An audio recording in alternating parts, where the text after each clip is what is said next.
El Señor esté con ustedes. Lectura del Santo Evangelio según San Mateo. Gloria a ti, Señor.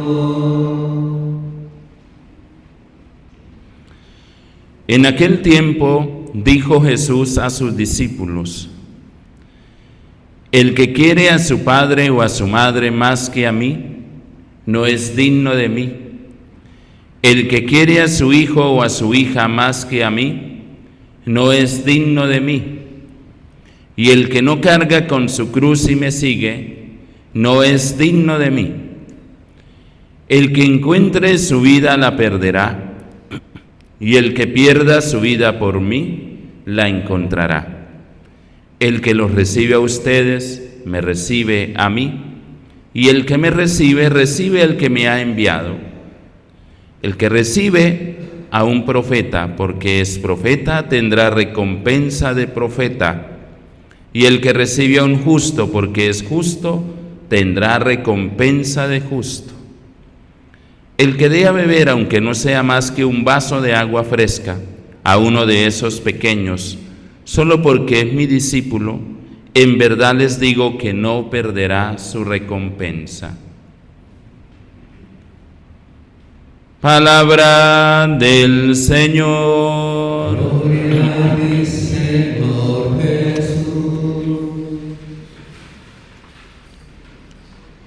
Domingo 13 del tiempo ordinario, y comienza esta liturgia de la palabra con una lectura tomada del segundo libro de los Reyes, donde se nos muestra ante todo una situación en la que prevalece el valor de la hospitalidad.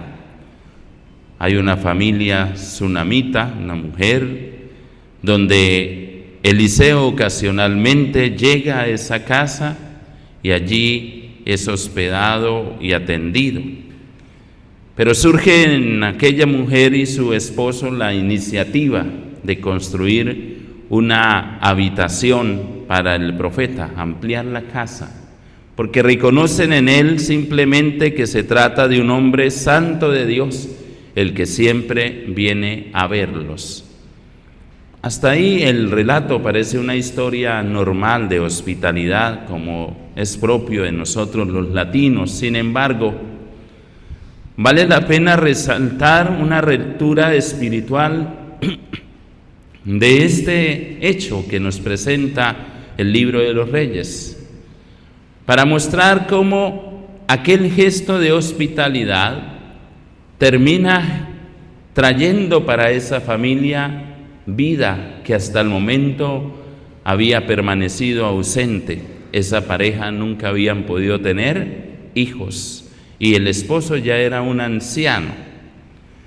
Y justamente en esa disposición, no solo de atender al profeta, sino de acogerlo en casa de una manera más comprometida, genera vida en cuanto que el anuncio del profeta es claro: el próximo año, cuando pase de nuevo por acá, estarás abrazando un hijo. Y es que tener un hijo en esa cultura cananea era un signo de la bendición de Dios. No tenerlos era una afrenta ante el pueblo y se consideraba una maldición de Dios.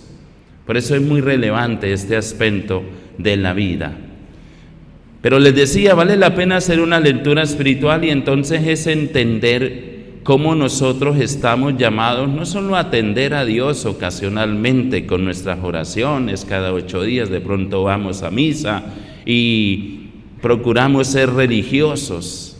Hasta ahí llegaría la atención normal a Dios. Serían unos mínimos que habría que salvaguardar, y en muchos casos ni siquiera esa atención mínima se le brinda a la presencia de Dios en nuestra vida. Y el texto nos lleva entonces a que no solamente se atienda, sino que se acoja a Dios en el corazón, porque desde el bautismo cada uno de nosotros fue constituido en un sagrario vivo de la presencia de Dios, en un templo del Espíritu Santo. Hagámosle una habitación en nuestro corazón y se engendrará vida, y no una vida pasajera, sino una vida eterna. Y es que el Señor ya lo ha prometido en el Evangelio de San Juan, en el capítulo 15, después de hablarnos de que la vid y los sarmientos, en la medida en que como sarmientos permanezcamos unidos a la vid, tendremos vida. Y al final nos sentencia: el que me recibe, vendré y con el Padre haremos morada en él. Es crearle una habitación a Dios en el corazón.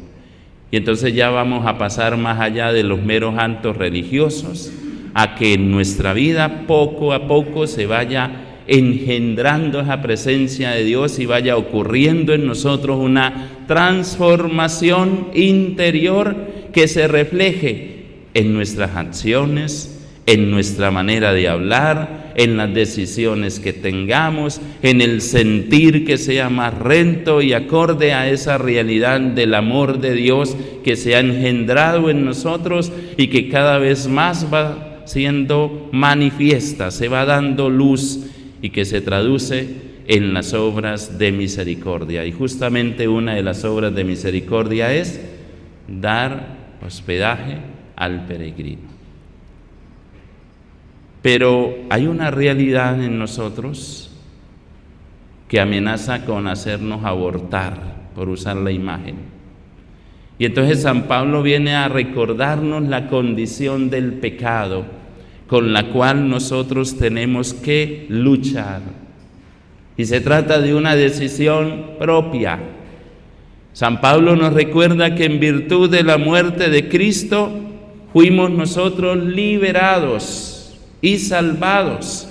Es más, nos dice: cuantos fuimos bautizados en Cristo Jesús, fuimos bautizados en su muerte, y por el bautismo fuimos sepultados con él en la muerte, para que así como Cristo resucitó entre los muertos por la gloria del Padre, así también nosotros andemos en una vida nueva, para engendrar la presencia de Dios en nosotros y para tener esa hospitalidad de Dios en nuestra vida y poder nosotros acogerlo propiamente como nuestro huésped principal.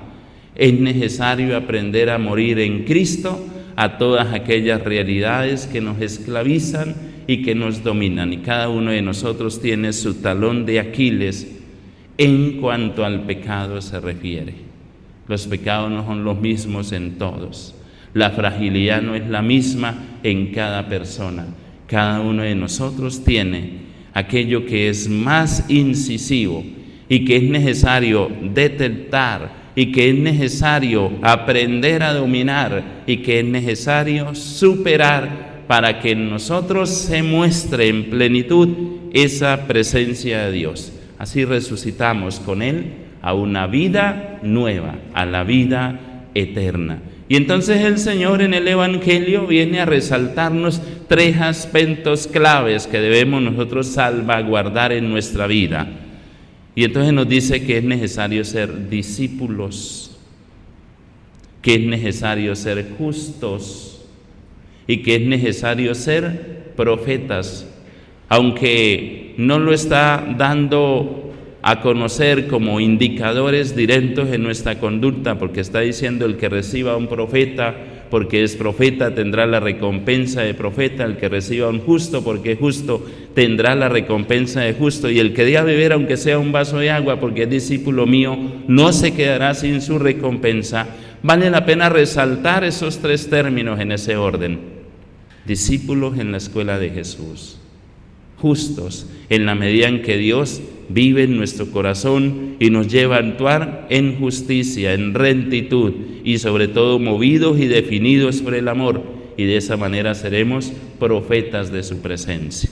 Así estaremos nosotros viviendo ese proceso de acceder a la vida en plenitud que solo en Dios podemos encontrar y que será la consecuencia clara de recibirlo y de acogerlo y de hospedarlo en nuestro corazón.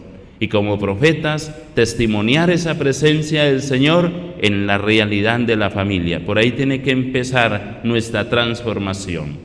En esa relación de hijos con sus padres, de padres con sus hijos, en esa relación de pareja, en donde se limen todas aquellas asperezas que justamente torpedean el amor y el respeto mutuos, en donde en el hogar se haga también un espacio importante para Dios, el lugar central para Dios. Por eso la mujer sunamita y su esposo edificaron la habitación del profeta en la terraza, es decir, es Dios el que cubre la vida del hogar, es Dios el que bendice y protege ese hogar, y debe ser Dios también el que envuelva con su presencia nuestro hogar, lo proteja y sobre todo lo llene de la inmensidad del amor y de su luz, para que brille resplandeciente como testimonio ante los demás hogares donde se ha sacado a Dios y donde se asiste a toda una hecatombe social como la podemos evidenciar en nuestro tiempo, y a toda una descomposición del orden social como lo podemos constatar. Metan a Dios en sus casas, no solo en su vida, en sus casas. Recuperen ese mínimo de la oración en familia y allí hospeden a Dios, y verán ustedes las maravillosas manifestaciones y recompensas y bendiciones que les aguardan. Al Señor que nos da su palabra sea el honor y la gloria por los siglos de los siglos.